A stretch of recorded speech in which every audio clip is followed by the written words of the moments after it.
Hey, it's Gene, retired in Mexico, and we ask one question on this channel, which is, do they write them and sing them like they used to? Now, a lot of people, young and old, they think the old music is better, but I'm not so sure. And I noticed that my eyes are not looking exactly at you, so I apologize for that. I'm not always sure why I don't get a straight line of vision, but people that look at this.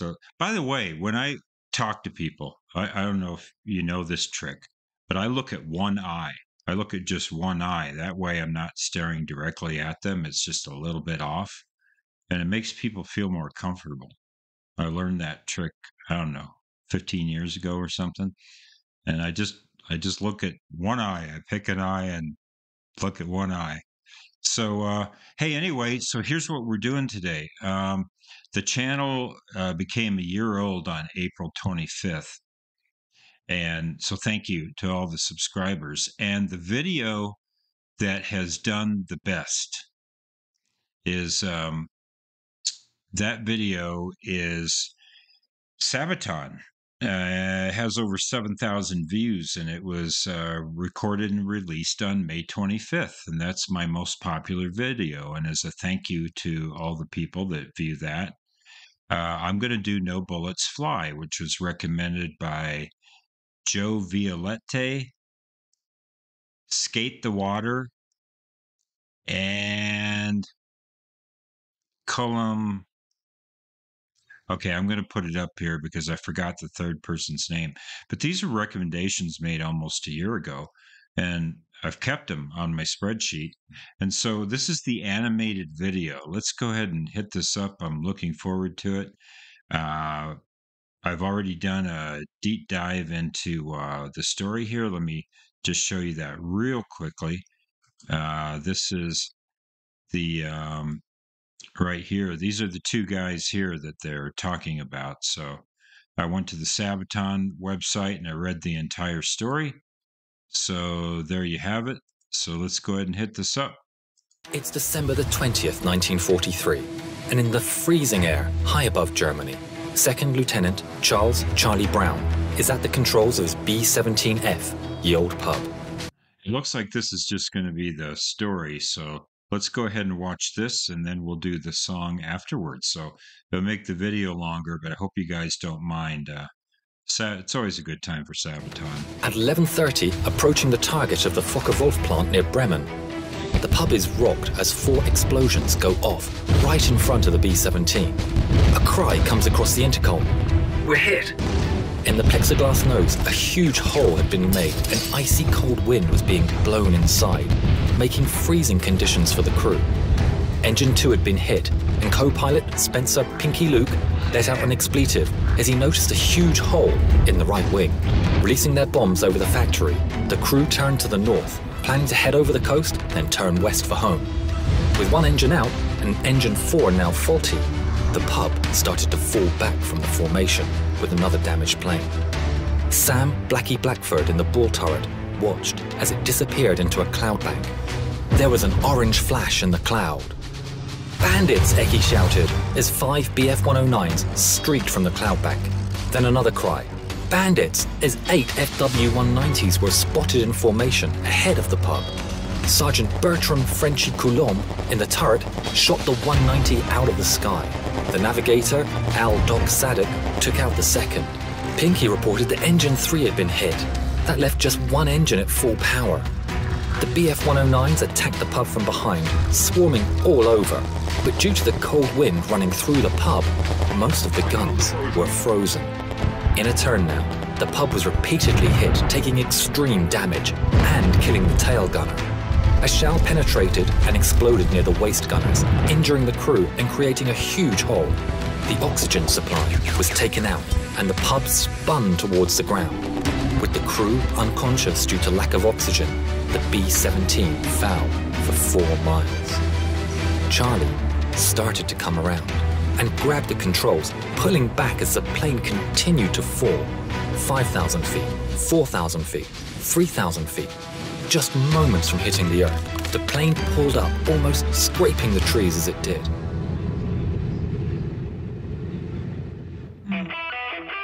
Wow.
down.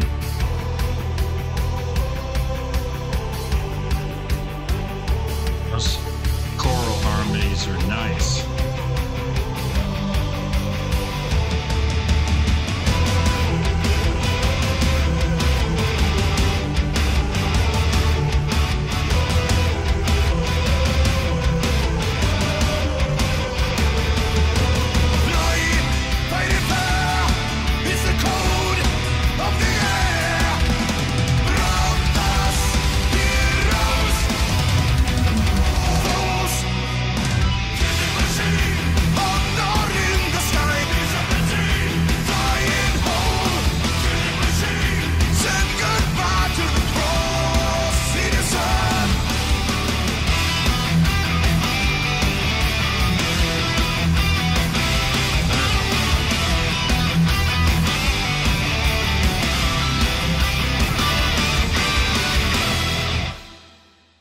The story was kept secret until 1986, when Brown started the search for the German pilot who had shown mercy on that December day all those years ago.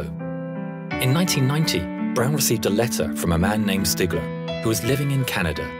Stigler explained that he had been the pilot of the German fighter who had escorted Ye Old Pub.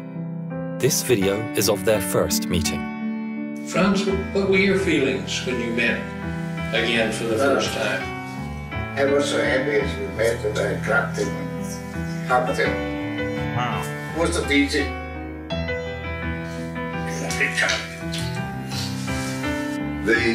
The fact that he risked his life really in many ways, and I wrote him in a letter. I said, if you made a habit of feeling sorry for bomber crews, flag up alongside them, I am sure that you were shot down many times. But it was not only the audacity that he came up to us and then recognizing the threat. If someone had seen him and reported him, it could have been a death sentence. Franz gifted Charlie a book, and inside the inscription read, "In 1940, I lost my only brother as a night fighter. On the 20th of December, 4 days before Christmas, I had the chance to save a B-17 from her destruction. A plane so badly damaged, it was a wonder that she was still flying. The pilot, Charlie Brown, is for me as precious as my brother was. Thanks, Charlie. Your brother Franz." In 2008, within a few months of each other, the two firm friends went on their final journey. Franz Stigler never got the Knight's Cross, but as he always said, he got something better.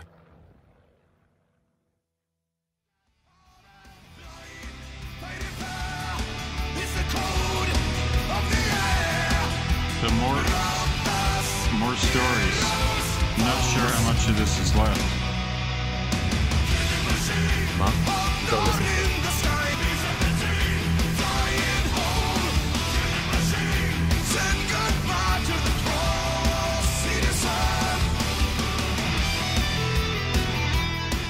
Hi, my name is Jovita Tan Stiegler. I would like to thank Sabaton and your song, No Bullets Fly. Because of this, the story of my father will live on. See you on your next concert tour. Safe journey, gentlemen, and again, thank you.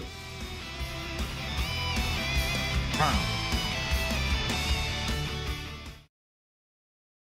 So, I mean, a lot of times I feel it's kind of an epiphany I had a long time ago, which is, what does it mean to be cool? You know, is that having the right pair of sunglasses or the right clothes? No, this is cool. This is cool. Guys doing history education through music and then having these little real life stories at the end, having an animator do all this and making all of this accessible with some pretty cool guitar solos and drums coming in at the end there. So I really like the choral harmonies with the drums at the end of that song. It was really cool. But I mean, come on. This is being cool means being authentic and giving a crap. That's what cool means. It doesn't mean sporting a particular look or anything like that. So these guys are super cool. I love this. I loved the anime. I loved everything. I loved the animation, and their brand of metal. It's not it's not like you're listening to Kill 'Em All or something, or Rain of Blood or something. It's more accessible, but that's because they've got a message to deliver, and I love it. I love these guys. So thank you to the three people who recommended this. And it took me almost a year to get around to it, but hey, as we say here in Mexico, muy lento. Yo es muy lento. I'm very slow, but I don't forget. So thank you for that. And yeah, this was awesome. It's not even worth rating. It's just the super cool educational thing about this true story that I knew nothing about. And the soldiers, wow. Like, just this whole story. It's just, I don't know, these war stories they're phenomenal. These guys are so brave. And then you get people helping each other when they're supposed to be enemies, and wow.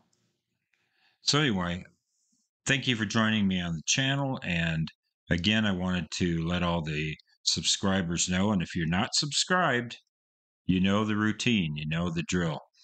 About 94% of people who watch videos are not subscribed. So, I can understand not wanting to make a commitment, but hey, it's Wallbanger Reactions. You can make let's get that number below 90%. Okay. It'd be great. It'd be awesome. So, thank you to everyone who turned me on to Sabaton. And as we say here in Bonita, Mexico, buen dia.